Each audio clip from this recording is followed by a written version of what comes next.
Pakistan, a land of great diversity. Located in Central Asia, with Afghanistan, Iran bordering on the west, China on the north, and India on the east, Pakistan is home to over 163 million people, representing numerous ethnic groups and over 20 different languages. From bustling cities to quiet villages, from ancient monuments to new buildings, from mountainous, earthquake-prone terrain to lush village farms bursting with rice harvest, from vehicles on fast motorways to horse-drawn tangas in the villages and cities. Pakistan is a land of great historical and cultural wealth. From this heritage emerges the fabric of Pakistan's hand-knotted Oriental rug tradition. This craft has changed very little over the course of centuries. Rugs are still crafted with the tools and skills passed down through the generations. A quality rug is produced with quality materials, quality dyes, and skilled adult hands, a process that is supported by paying fair wages to the artisans. A commitment to fair wages is at the heart of Jax's Oriental Rugs, a Pakistani job creation program involving over 700 families from over 100 villages.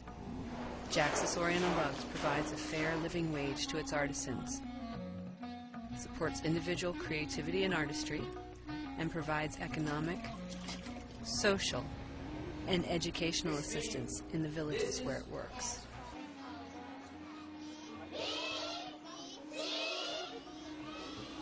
This program revives the ancient art of Oriental rug production by giving these skilled artisans complete artistic creativity over crafting their one-of-a-kind pieces in their homes. Home-based rug knotting fosters a perfect situation for both men and women in the villages to have equal access to fair living wage. It also supports village development as artisans live in their home communities and develop their home communities.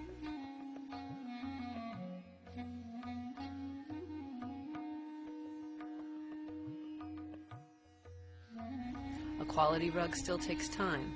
Time that, if fairly compensated, produces exquisite results. Today, a variety of rugs are being produced in the villages of Pakistan, from the hand-spun wool natural dye rugs to the exquisitely detailed Persians.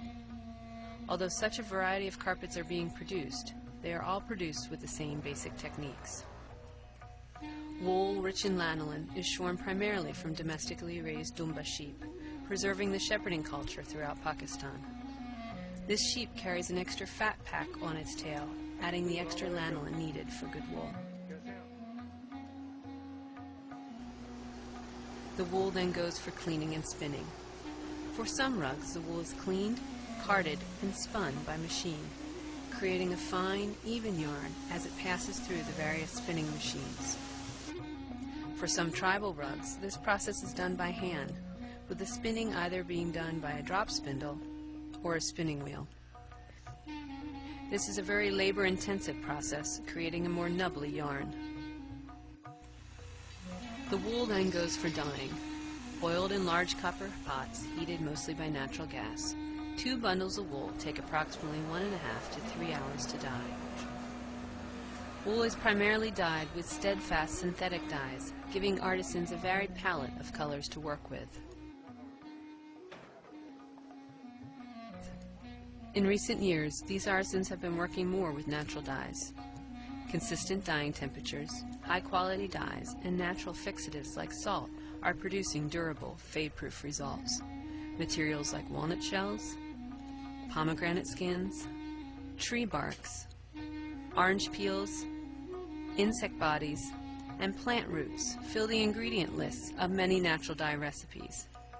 Natural dyes are quite labor-intensive, as it takes a lot of time to gather and prepare enough of the raw materials to create the desired dyes. For example, to create this color, an artisan mixes together roasted pomegranate shells, walnut shells, and spark flowers, and cooks it for several hours until the dyed wool is properly prepared. Fair trade supports this return to natural dyeing by fairly compensating artisans for their increased labor in naturally dyed rugs.